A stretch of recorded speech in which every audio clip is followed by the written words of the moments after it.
divine realm had always been a place of light and order, a sanctuary where the gods ruled with wisdom and power. But now, even in the heart of this celestial paradise, a shadow loomed. Marduk, the supreme god, stood alone in the highest tower of his palace, his gaze fixed on the far reaches of the cosmos, where the dark clouds of war gathered on the horizon.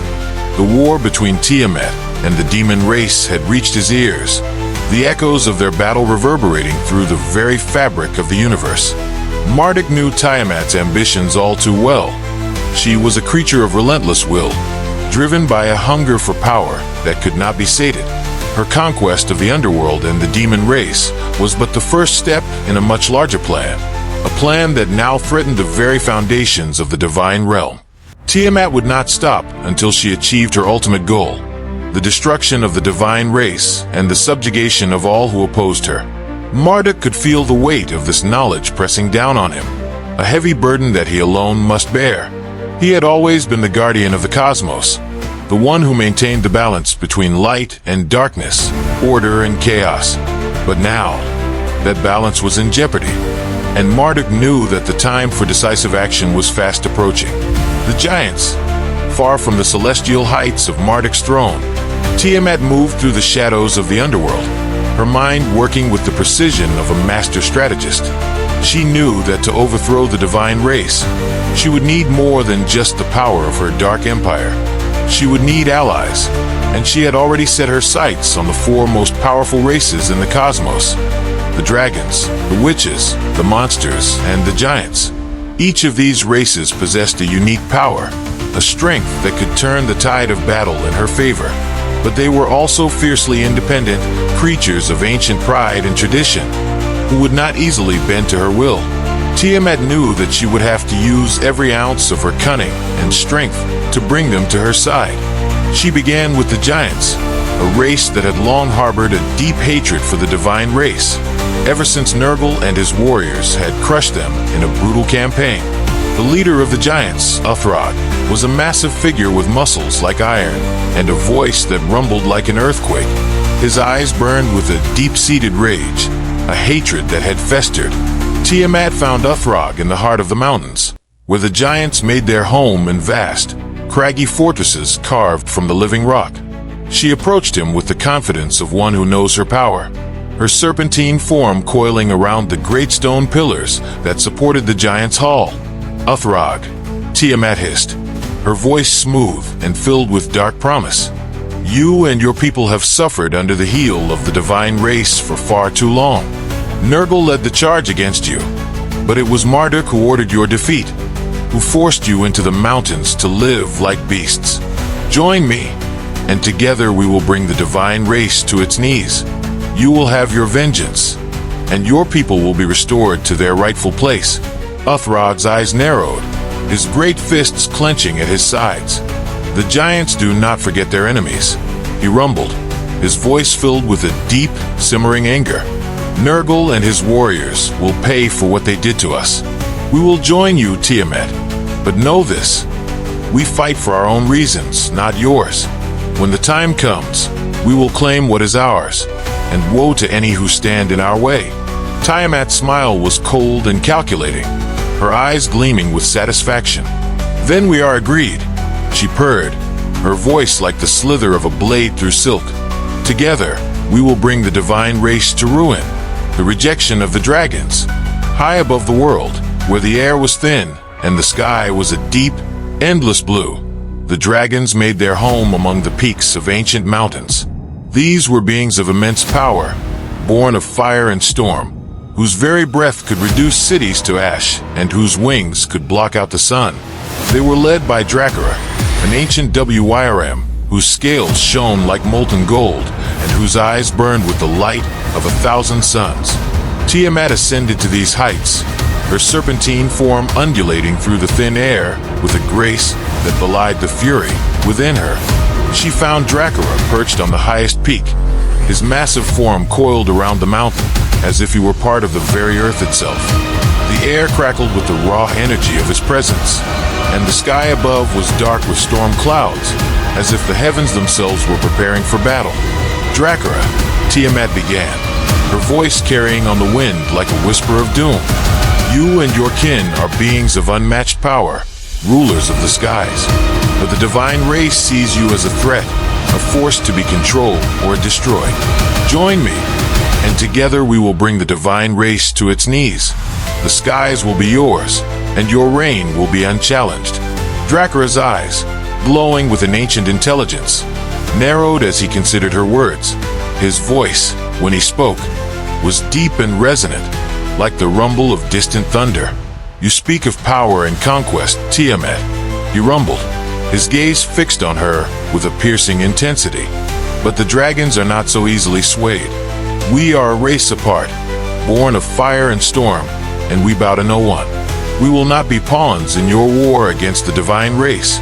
Tiamat's expression hardened, her eyes narrowing as she realized that Dracula would not yield easily. You misunderstand me, Dracula, she hissed, her voice cold and menacing. This is not a request. The divine race will come for you. Whether you join me or not, they will clip your wings, extinguish your fire, and leave your bones to rot in the dust. But with me, you will stand at the apex of power. Defy me, and you will be destroyed. Dracula's gaze remained unwavering, his resolve as unyielding as the mountains themselves. We have faced the wrath of the gods before, and we have survived, he growled, his voice filled with a deep, primal power. We will not be coerced, Tiamat. The dragons will not fight your war. Tiamat's fury ignited, her eyes blazing with a dark fire. You dare defy me, she roared, her voice shaking the very mountain on which Dracula perched. Then you will know the true meaning of wrath, Dracula. I will break you, and your kin will kneel before me, whether they wish it or not. The rebellion of the monsters. Far below, in the wild, untamed places of the world, the monsters dwelled.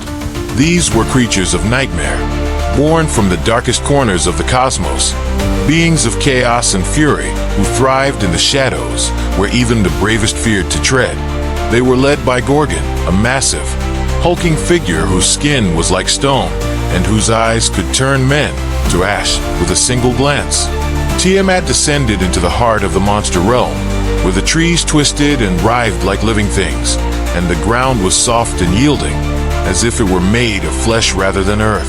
The very air was thick with the scent of decay, and the shadows seemed to move of their own accord, whispering secrets in a language older than time. Gorgon, Tiamat called out, her voice echoing through the twisted forest like a dark wind.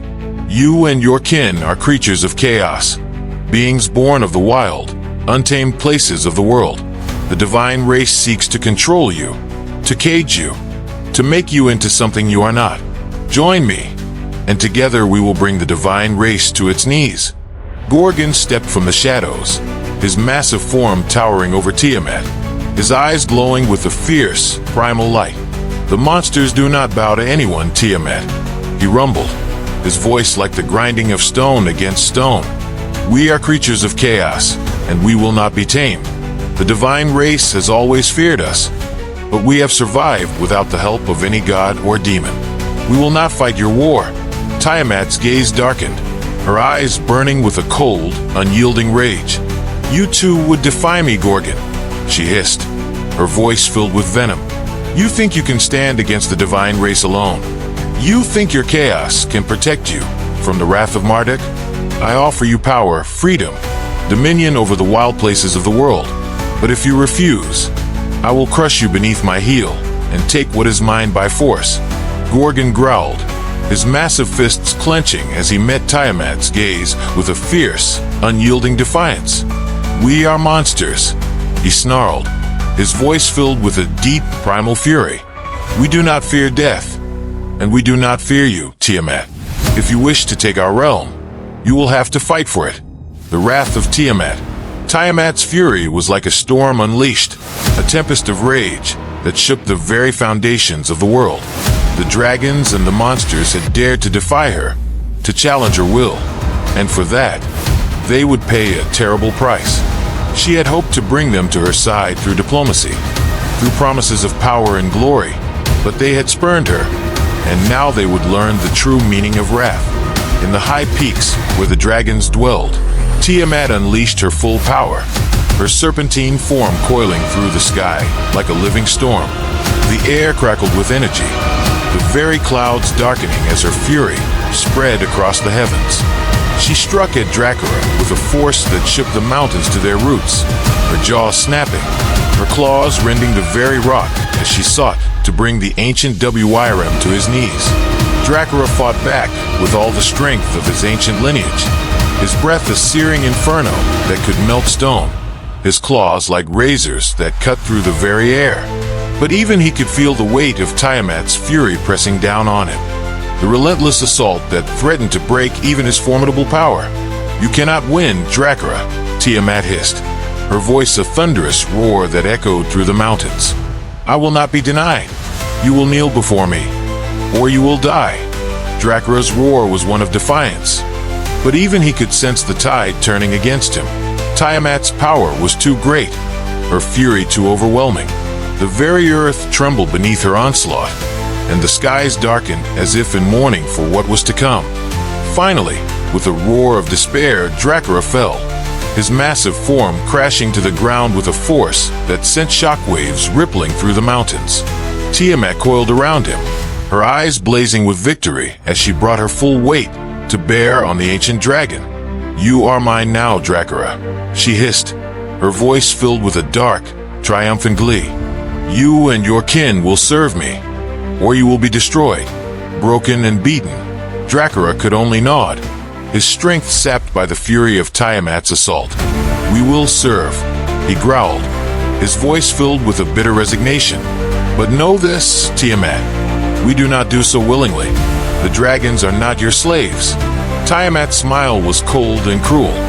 "That is enough," she purred, her voice like the slither of a blade through silk. "You will fight for me, and together we will bring the divine race to its knees." In the dark, twisted forests where the monsters lurked, Tiamat's fury manifested as a storm of unbridled chaos. The very ground writhed beneath her presence, and the air was thick with the scent of sulfur and decay. Shadows twisted and contorted, forming monstrous shapes that echoed the dark rage within her heart. Gorgon, the mighty leader of the monsters, stood his ground, his massive form towering over the writhing landscape. But even he could sense the dread that Tiamat's wrath brought upon his realm. Tiamat did not waste words this time. Her attack was swift and merciless. She struck out at Gorgon and his kin with a fury that seemed to shake the very essence of chaos itself. Her form shifted and twisted, becoming an incarnation of all the nightmares that the monsters had ever spawned. She was everywhere at once, coiling through the shadows, striking from the darkness, a force of nature that could not be contained. Gorgon, the embodiment of strength and chaos, fought back with all the ferocity of his race. His fist slammed into the earth, causing tremors that rippled through the twisted forest, his roar a cacophony that shook the trees to their roots. But Tiamat was relentless, her power far beyond anything he had ever faced. Every blow he landed seemed to pass through her like a ghost, and every attack she launched tore through his defenses like they were nothing. "Do you still defy me, Gorgon?" Tiamat's voice boomed, resonating through the air like a death knell. "You thought you could resist, that your chaos could stand against mine? You are a fool. You will bow to me, or I will tear this realm apart until there is nothing left."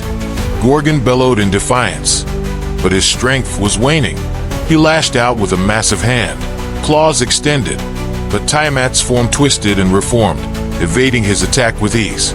She struck back with a force that drove him to his knees, her power crashing down on him like the weight of a collapsing world. "You will not take my realm," Gorgon roared, his voice filled with a final surge of desperate fury. But even as he spoke, he knew the truth. Tiamat's power was overwhelming, her wrath unstoppable. With a final, crushing blow, Tiamat drove Gorgon into the ground, her form coiling around him like a serpent constricting its prey.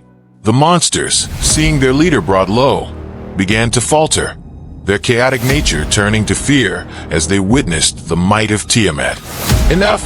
Gorgon finally gasped, his voice filled with pain and exhaustion. "We will join you, Tiamat, But know that we do so only because you have left us no choice. The monsters do not serve willingly. Tiamat's eyes gleamed with dark triumph as she released her grip, allowing Gorgon to rise. Battered and beaten, you will serve, and that is all that matters, she hissed, her voice dripping with satisfaction. Together, we will bring the divine race to ruin, and your chaos will have its place in the new order that I create. The witches. Finally, Tiamat turned her attention to the witches, a race of beings who dwelled in the shadowy places of the world, where the veil between the living and the dead was thin. The witches were beings of great power and knowledge, masters of the dark arts, who could bend the forces of nature to their will. They were led by Morgana, a sorceress of ancient lineage, whose beauty was matched only by her cunning. Tiamat found Morgana in a secluded valley, where the air was thick with the scent of herbs and the ground was carpeted with a lush, green moss. The valley was a place of tranquility, where the spirits of the dead walked freely among the living, and the very air seemed to hum with the energy of ancient magic. Morgana, Tiamat began, her voice smooth and filled with dark promise. You and your kin are beings of great power, masters of the arcane arts. But the divine race views you with suspicion, with fear. They see you as a threat, a danger to their rule. I offer you a chance to strike back, to reclaim the power that is rightfully yours. Join me, and together we will bring the divine race to its knees. Morgana's eyes were like twin pools of shadow, deep and unreadable. She regarded Tiamat with a calm, measured gaze, her expression revealing nothing of her thoughts. You speak of power, Tiamat, she said softly, her voice like the whisper of a breeze through the trees. But power is not all that we seek. The witches are beings of knowledge, of wisdom. We walk the paths between the worlds, and we see the threads that bind the cosmos together. What you propose is dangerous, reckless. The consequences of such a war could be catastrophic. Tiamat's smile faltered for the first time, her gaze narrowing as she studied Morgana's calm, unreadable expression. The divine race seeks to control you, she hissed, her voice filled with venom. They fear your power, your knowledge. They would see you brought low, your magic bound and broken. But I offer you a different future, one where you are free to practice your arts without fear, without restraint. Morgana's gaze remained calm, her expression revealing nothing of her thoughts. We have no desire to be drawn into a war that could destroy the very fabric of the cosmos, she said softly, her voice like the rustle of leaves in the wind. The witches walk their own path, and we do not take sides in the conflicts of others. Tiamat's eyes flashed with anger, her serpentine form coiling with barely restrained fury. You would refuse me, she hissed, her voice filled with a cold, dangerous edge. You would turn your back on the chance to strike back at those who seek to destroy you.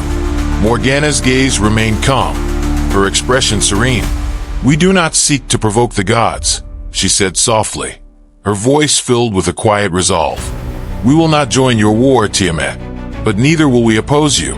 We will remain neutral, as we always have, and we will watch and wait to see how the threads of fate unravel.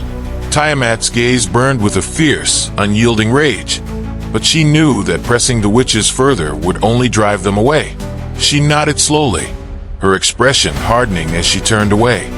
Very well, she said coldly, but know this, Morgana. When the time comes and the divine race falls, you will be judged for your inaction. Morgana's gaze remained calm, her expression revealing nothing of her thoughts. We will face whatever comes, as we always have, she said softly, her voice filled with a quiet, unshakable confidence. The witches walk their own path, Tiamat, and that path does not lead to war. Tiamat turned and left the valley, her mind already turning to the battles to come. She had secured the allegiance of the giants, the dragons, and the monsters, but the witches had refused her, choosing instead to remain neutral. It was a setback, but not one that would derail her plans. The war against the divine race was coming, and Tiamat would stop at nothing to see her enemies brought low, the aftermath of wrath. With the giants, dragons, and monsters now under her control, Tiamat returned to the underworld. her anger still simmering but tempered by the knowledge that her power had grown. The giants, already pledged to her cause, awaited her command, their eyes gleaming with the anticipation of revenge against the divine race. But it was the broken will of the dragons and monsters that now bolstered her forces, adding a new, terrifying edge to her already formidable army. In the vast, shadowed halls of her underworld fortress, Tiamat convened a council with Ishtar and Enlil. The chamber was a place of darkness and flame, where the very air seemed to hum with the power of the dark gods. The walls were lined with the bones of ancient beings, and the floor was a shifting mosaic of shadows, ever-changing, ever alive. The dragons and monsters have been subdued, Tiamat began, her voice cold and controlled, though the echo of her fury still lingered in the air. They will fight for us, though they do so under duress. Their power will be invaluable in the battles to come. Ishtar, her form radiant even in the gloom, nodded in approval. With their strength added to our own, we have the force necessary to challenge Marduk and his divine host, she said, her voice filled with a steely resolve. But we must be cautious. The dragons and monsters may fight for us now, but their loyalty is born of fear, not allegiance. We must keep them on a short leash. Enlil, his gaze dark and stormy, nodded in agreement. We will need to strike quickly and decisively, he rumbled, his voice deep and resonant. If we give the divine race time to gather their forces, even our combined power may not be enough. Marduk is a cunning adversary, and he will not be caught off guard easily. Tiamat's eyes gleamed with a dark light as she considered their words. We will strike at the heart of the divine realm, she hissed, her voice filled with malice. We will use the full might of our army to crush Marduk and his allies, and when the divine race lies broken at our feet, we will remake the cosmos in our image. Ishtar's gaze was sharp, her expression hardening as she thought of the battles to come. We will need to be ruthless, she said, her voice filled with cold determination. The divine race will not surrender easily. They will fight to the last, and we must be prepared to show them no mercy. Enlil's stormy gaze flickered with anticipation. We will show them the true meaning of power, he growled, his voice like the rumble of distant thunder. The divine race will fall, and the cosmos will belong to us. Tiamat nodded, her expression filled with dark satisfaction. Then it is decided, she said, her voice a whisper of doom. We will gather our forces, we will march on the divine realm, and we will bring Marduk to his knees. The age of the divine race is over. The age of Tiamat, Ishtar, and Enlil has begun. The shadows deepen as Tiamat, Ishtar, and Enlil prepared for their final assault on the divine realm. The shadows of the underworld deepened, the flames burned brighter, and the darkness that had once been Nurgle's domain now stretched further, reaching out into the void with a hunger that could not be sated. The giants, the dragons, and the monsters had all been brought under Tiamat's control, their power now bent to her will. The witches remained neutral, but Tiamat knew that even their caution would not save them if they chose to interfere. The storm was gathering, a tempest of unimaginable fury that would soon break upon the cosmos with a force that had not been seen since the dawn of creation. Tiamat's wrath, now harnessed and directed, would be the spearhead of that storm, driving deep into the heart of the divine realm and tearing it apart from within. In the silence of the underworld, the shadows whispered of what was to come, their voices filled with a dark anticipation. The cosmos would tremble before the might of Tiamat's empire, and the divine race, once so powerful, would fall. Marduk, in his celestial palace, could sense the storm approaching, the dark clouds gathering on the horizon. He knew that the time for decisive action had come, that the fate of the universe now hung in the balance. But even as he prepared for the coming battle, he could not shake the feeling that this war would change the very nature of the cosmos forever.